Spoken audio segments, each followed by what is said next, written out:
Guys अभी तक हम लोगों ने टर्मक्स के अंदर सेटअप करना, पैकेज को अपडेट और अपग्रेड करना सीख लिया है। साथ साथ गाइस हम लोगों ने फाइल मैनिपुलेशन के बारे में भी बहुत अच्छे तरीके से सीखा है, जैसे कि किस तरीके से हम फाइल को मैनिपुलेट करते हैं, किस तरीके से हम एक डायरेक्टरी को क्रिएट करते हैं, किस तरीके से उसे रिमूव करते हैं, किस तरीके से उस डायरेक्टरी के अंदर हम बहुत सारे कंटेंट को लिखते हैं। और ये सारी चीज़ें जो है हैकिंग के अंदर काफ़ी काम आने वाला है आगे, बिकॉज अगर हम किसी के बारे में स्कैनिंग कर रहे हैं तो गाइस उसका IP एड्रेस का डिटेल्स हमें किसी फाइल के अंदर स्टोर करना पड़ता है। तो गाइस ये काफ़ी इंटरेस्टिंग चीज़ होने वाले हैं। और सबसे अच्छी बात तो ये है गाइस कि आप लोग ये सब फ़ोन के अंदर करने वाले हो, नीड नहीं आप लोग को किसी लैपटॉप की या फिर कोई ऐसा कंप्यूटर होगा आपके पास। सो गाइस वीडियो काफ़ी ज़्यादा इंटरेस्टिंग होने वाला है, तो आप लोग पूरे वीडियो में बने रहना, वीडियो को पूरा एंड तक देखना गाइस। और साथ ही गाइस चैनल सब्सक्राइब करना मत भूलना भाई, सब्सक्राइबर बहुत जरूर सब्सक्राइब कर देना भाई। तो शुरू करते हैं गाइस, लेट्स गो भाई। तो गाइस सबसे पहले हमें अपने फ़ोन की स्क्रीन पर आ जाना है और यहाँ पर गाइस सबसे पहले मैं कमांड रन करने वाला हूँ, वो है अपडेट और अपग्रेड। आप लोग को पता ही है भाई, ये हमारा सबसे पहला काम होता है। तो गाइस उसके लिए मैं यहाँ पर लिखूंगा सिंपली अपडेट। डायरेक्ट हमें अपडेट नहीं लिखना है, यहाँ पर मैं लिखूंगा PKG अपडेट। साथ ही यहाँ पर मैं लिखूंगा PKG अपग्रेड। यहाँ पर थोड़ा सा टाइम लेगा तो आप लोग को थोड़ा वेट करना पड़ेगा। एंड यहाँ मैं लिख दूंगा PKG, अभी थोड़ा सा वेट करूँगा गाइस। और तो गाइस हाँ, यहाँ पर देखो हो चुका है कम्प्लीटली। अब यहाँ मैं लिखूंगा सिंपली PKG अपग्रेड। तो ये हमारा जितने भी सारे पैकेज हैं हमारे सिस्टम के अंदर वो सारा पैकेज अपग्रेड हो जाएगा, ठीक है। यहाँ पर जैसे मैं एंटर करूँगा तो सारा सिस्टम अपग्रेड हो जाएगा हमारा। अब गाइस इसके बाद मैं अभी जो मेरा हैकिंग का जो पहला कमांड होने वाला है वो है पिंग। गाइस पिंग का हम यूज़ क्यों करते हैं? पिंग का यूज़ गाइस हम इसलिए करते हैं, हम इसमें चेक करते हैं कि क्या हमारा विक्टिम जिसको भी हम टारगेट कर रहे हैं, क्या वो अप है या डाउन है, यानी क्या वो एक्टिव है या फिर डीएक्टिव है गाइस। तो गाइस उसको चेक करने के लिए मैं यहाँ पर सिंपली एक कमांड लिखूंगा जिसका नाम है पिंग। और साथ ही यहाँ पर मैं उस विक्टिम का IP डालूंगा या तो उसके डोमेन को डाल दूंगा। मैं यहाँ डाल दूँगा जैसे google.com, तो google.com यहाँ लिखूंगा एंड गाइस यहाँ पर मैं एंटर कर दूंगा सिंपली। सो गाइस यहाँ पर देखो कुछ इस तरीके से अभी एरर देखने को मिल रहा है। ये एरर क्यों आया है? बिकॉज गाइस हमने अपने फ़ोन के अंदर इंटरनेट को ऑन नहीं किया था, इसलिए यहाँ पर एरर आ रहा है। अब गाइस यहाँ पर अगर मैं डेटा ऑन करने के बाद मैं अगर फिर से यहाँ पर ट्राई करूँगा पिंग google.com गाइस आप लोग को इंश्योर करना पड़ेगा कि आपका डेटा ऑन रहना चाहिए, ठीक है। एंटर करूँगा गाइस तो यहाँ पर देखो कुछ इस तरीके से ये सारे पैकेट्स को सेंड करना शुरू कर दिया है। अब इसका मतलब गाइस क्या है? इसका मतलब यह है कि हमारा सिस्टम google.com के पास एक रिक्वेस्ट भेज रहा है और वहाँ से रिप्लाई आ रहा है कुछ इस तरीके से, ठीक है गाइस। कुछ इस तरीके से ही काम होता है यहाँ पे।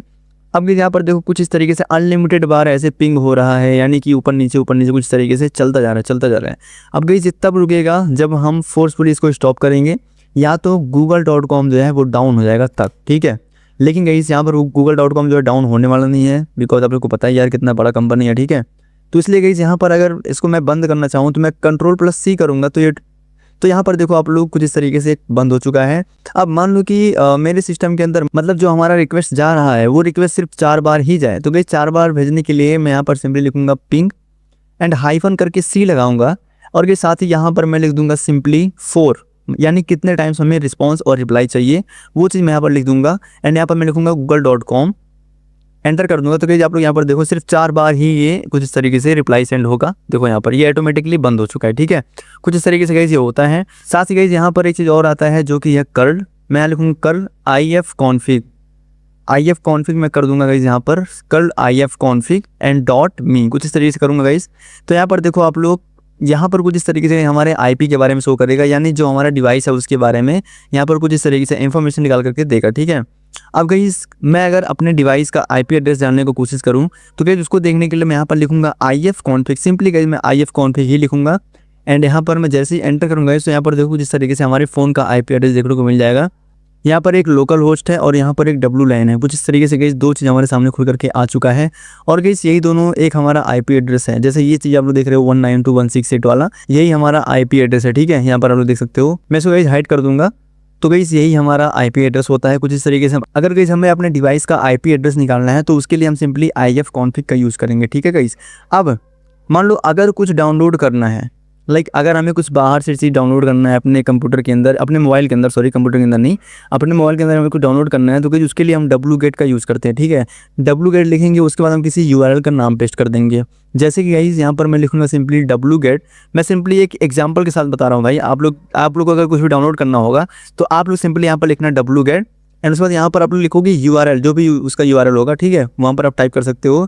जैसे कि यहाँ पर मैं लिख सकता हूँ HTTPS, कुछ इस तरीके से गाइस HTTPS एंड यहाँ पर कुछ इस तरीके से कॉलन लगा के और यहाँ मैं डबल स्लैश कर दूंगा इस तरीके से। और यहाँ पर मैं example.com कुछ भी हमारा वेबसाइट होगा तो उसको मैं यहाँ पर सिंपली लिख दूंगा और इतना करने के बाद गई अगर हमें किसी स्पेसिफिक चीज़ को डाउनलोड करना है तो उसके लिए मैं यहाँ पर सिंपली हाइफन करूँगा, हाइफन नहीं सॉरी मतलब डैश करूँगा स्लैश, एंड यहाँ पर मैं फाइल का नाम लिख दूंगा, जैसे मतलब किस टाइप में हमें चाहिए, मैं फाइल डॉट जिप अगर मैं करूँगा कुछ इस तरीके से, तो गाइस ये जो है इस प्लेटफॉर्म पर जाएगा और इस प्लेटफॉर्म पे जाने के बाद फाइल डॉट जिप फाइल को हमारे सिस्टम के अंदर डाउनलोड कर देगा। ठीक है, इसका बेसिक मतलब यही होता है। जैसे मैं यहाँ पर एंटर करूँगा तो वो चीज़ डाउनलोड हो जाएगा, बट स्टिल यहाँ पर कुछ इस तरीके से कुछ कनेक्टिंग करने का ट्राई किया है और यहाँ पर गाइस देखो आप लोग कनेक्ट भी हो चुका है, पता नहीं क्या है कहाँ से कनेक्ट हो गया है। और यहाँ पर इस तरीके से कुछ इसका जिप फाइल देखने को मिल रहा है, फाइल डॉट जिप कुछ इस तरीके से ये डाउनलोड भी हो चुका है। ठीक है, यहाँ पर देखो सेव हो चुका है, कुछ इस तरीके से यहाँ पर शो कर रहा है। तो आप लोग ये अगर किसी भी चीज़ से डाउनलोड करना चाहते हो तो आप लोग इस चीज़ का यूज़ कर सकते हो। wget टूल बहुत ही इंपॉर्टेंट टूल है गाइस। ठीक है, अब मान लो गाइस अगर आप लोग को डोमेन का इन्फॉर्मेशन निकालना है, ठीक है, किसी भी डोमेन हो गया, कोई भी डोमेन हो सकता है, जैसे cyberhashtag.com, google.com, microsoft.com, tryhackme.com, hackthebox.com, ये सब होते हैं डोमेन्स। और इन सब डोमेन्स के बारे में अगर हमें इन्फॉर्मेशन निकालना है, जैसे कि इन सभी डोमेन्स का IP एड्रेस क्या है, उसको किस तरीके से निकालते हैं, तो गाइस उसको निकालने के लिए यहाँ पर मैं सिंपली लिखूँगा pkg, और नहीं pkg नहीं करेंगे भाई। ठीक है, सबसे पहले मैं यहाँ पर लिख दूंगा nslookup। गाइस nslookup आप लोग को डोमेन के बारे में इन्फॉर्मेशन निकाल करके देगा। nslookup मैं करूँगा और यहाँ मैं लिखूँगा google.com। गाइस ये साथ साथ आप लोग को IP एड्रेस को भी निकाल कर दे देगा। ठीक है, google.com जैसे मैं यहाँ पर लिखूँगा, एंटर कर दूंगा भाई, तो आप लोग यहाँ पर देखो कुछ गूगल के बारे में शो कर रहा है, लेकिन गाइस अब program nslookup is not installed. अभी यहाँ पर दिख रहा है कि हमारा प्रोग्राम यानी जो ये टूल है ये इंस्टॉल नहीं हुआ है। ठीक है गाइस, इसको इंस्टॉल करने के लिए यहाँ पर ये कुछ इस तरीके से दिया गया है, इसको भी हम इंस्टॉल कर लेते हैं, जैसे pkg इंस्टॉल DNS utils। अब इसको मैं यहाँ पर सिंपली कॉपी कर लूँगा इस तरीके से गाइस। कॉपी करने के बाद मैं यहाँ पर आकर के पेस्ट कर दूंगा, एंड गाइस यहाँ पर वही सेम चीज़ डाउनलोड करूँगा गाइस, यहाँ पर एंटर कर दूंगा, तो यहाँ पर देखो मैं वाई कर दूंगा, एंटर कर दूंगा, तो ये सिंपली डाउनलोड हो जाएगा, कोई दिक्कत होने वाली बात नहीं है। अब गाइस इसको डाउनलोड होने के बाद अगर हम nslookup का यूज़ करेंगे तो क्या पता हो जाए, अभी भाई देखो कंफर्म नहीं है, क्योंकि हो सके हमें nslookup को भी डाउनलोड करना पड़े। ठीक है, अब मैं यहाँ पर सिंपली लिखूँगा nslookup। nslookup करने के बाद यहाँ मैं लिखूँगा सिंपली google.com, जो भी आपका डोमेन होगा उसको आप लोग यहाँ पर पुट करोगे। ठीक है, एंटर कर दूंगा, तो गाइस यहाँ पर देखो जिस तरीके से ये निकाल करके दिया है इन्फॉर्मेशन, जैसे कि सर्वर क्या है, एड्रेस यहाँ पर दे दिया है, और यहाँ पर देखो जिस तरीके से गाइस काफ़ी सारी चीज़ें यहाँ पर निकाल करके दिया है, जैसे google.com उसका IP address, google.com IP address, यानी गूगल से रिलेटेड जितने भी सारे IP एड्रेस हैं वो सारी चीज़ें यहाँ पर निकल करके आ चुका है। देखो गाइस जब हम हैकिंग करेंगे तो ये चीज़ काफ़ी इंपॉर्टेंट है और काफ़ी यूज़फुल चीज़ है, जो कि मैं आप लोग को आगे बताऊँगा।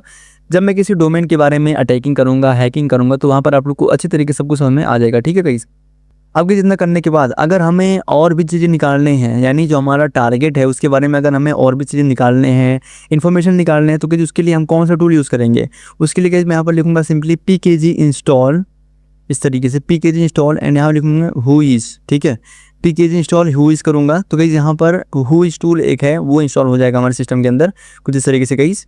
अब यहाँ पर अगर मैं टाइप करूँगा who is, एंड यहाँ पर मैं लिखूँगा टारगेट के बारे में, उसका डोमेन google.com, एंटर कर दूंगा इस, तो यहाँ पर देखो कुछ इस तरीके से काफ़ी सारे इन्फॉर्मेशन निकाल करके दिया है, और गाइस यहाँ पर देखो कुछ इस तरीके से फ़ोन नंबर भी निकाल कर दिया है। तो गाइस मैं सिर्फ एजुकेशनल पर्पज़ के लिए मैं google.com को लिया हूँ और google.com के बारे में थोड़ा सा इन्फॉर्मेशन निकाल करके मैं आप लोग को दिखा रहा हूँ। ठीक है, तो आप लोग इसी का ध्यान रखना, एंड यहाँ पर कुछ इस तरीके से हम ट्राई करते हैं। अब अगर मैं आप लोग को नेक्स्ट टूल के बारे में बताऊँ, जिसमें यहाँ पर अगर मैं लिख दूँगा नेट स्टैट, कुछ इस तरीके से नेट स्टैट करने के बाद यहाँ पर मैं -an कर दूँ, अगर एंटर करूं तो गाइस यहाँ पर देखो कुछ इस तरीके से हमारे सिस्टम के बारे में थोड़ा सा इन्फॉर्मेशन निकाल करके देगा। यहाँ पर देखो एक्टिव इंटरनेट कनेक्शन, कुछ इस तरीके से सर्वर एंड एस्टेब्लिश्ड, कुछ इस तरीके से यहाँ पर देखने को मिल रहा है गाइस। अभी गाइस आप लोग यहाँ पर ज़्यादा ऐसा मत सोचना कि भाई हमें पूरा डिटेल्स में जानना है, इसमें गाइस हमें पूरा डिटेल्स में नहीं जानना है। आगे जब मैं आप लोग को और हैकिंग सिखाऊंगा फ़ोन के अंदर, तो गाइस आप लोग वहाँ पर कई सारी चीज़ें सीख जाओगे। ठीक है, अब गाइस जितना हो जाएगा उसके बाद हम यहाँ पर सिंपली एक चीज़ और इंस्टॉल करने वाले हैं। अगर हमें और थोड़ा सा ज़्यादा इन्फॉर्मेशन निकालना है तो गाइस उसके लिए एक और टूल है जिसका नाम है ट्रेस पाथ। यहाँ पर मैं सिंपली लिखूँगा pkg इंस्टॉल, पहले हमें उस चीज़ को इंस्टॉल करना पड़ेगा। ठीक है, मैं यहाँ पर लिखूँगा ट्रेस कुछ तरीके से पाथ, एंड एंटर कर दूंगा भाई, तो यहाँ पर ये भी इंस्टॉल होना शुरू हो जाएगा। अब जैसे ही यहाँ पर मैं लिखूँगा सिंपली ट्रेस पाथ, एंड यहाँ पर मैं डाल दूँगा अपना टारगेट google.com। तो गाइस यहाँ पर आप लोग देखो कुछ इस तरीके से कई चीज़ इसका पाथ वगैरह सब कुछ निकाल करके दे देगा हमारे सामने। यहाँ पर देखो बहुत सारे ऐसे लोकल होस्ट IP IP वगैरह दिखा दे रहा है और यहाँ पर बहुत सारे एड्रेसेस वगैरह दिखा दे रहा है गाइस। और साथ ही गाइस यहाँ पर देखो आप लोग ये कितना टाइम में निकाल रहा है वो सब चीज़ यहाँ पर शो कर दे रहा है। तो भाई ये काफ़ी इंपॉर्टेंट चीज़ है और काफ़ी गाइस फेमस भी ये टूल है, बहुत लोग इसे यूज़ भी करते हैं। और गाइस आई थिंक कि आप लोगों को सब कुछ समझ में आया होगा। एंड गाइस जितने भी टूल मैंने बताया है आप लोग से एक रिक्वेस्ट है भाई, आप लोग सारा टूल जो है अपने एक नोटबुक में लिख लेना, ताकि आप लोग वहाँ से जा कर के लाइफ टाइम के लिए सेव कर सको। दूसरी चीज़ ये है भाई कि अगर आप लोग भूलते हो तो गाइस वहाँ पर जा कर के आप लोग देख सकते हो भाई, आप लोग के लिए बहुत ईजी होगा। ठीक है ये चीज़, तो ये चीज़ है भाई, आप इसमें ध्यान देना। सो गाइस आई थिंक आप लोग को सारा टूल समझ में आया होगा अच्छे तरीके से और किस तरीके से हम लोगों ने सब कुछ किया है। तो गाइस बस आज के लिए बस नहीं, मिलते किसी और नए वीडियो में। जय हिंद, जय भारत।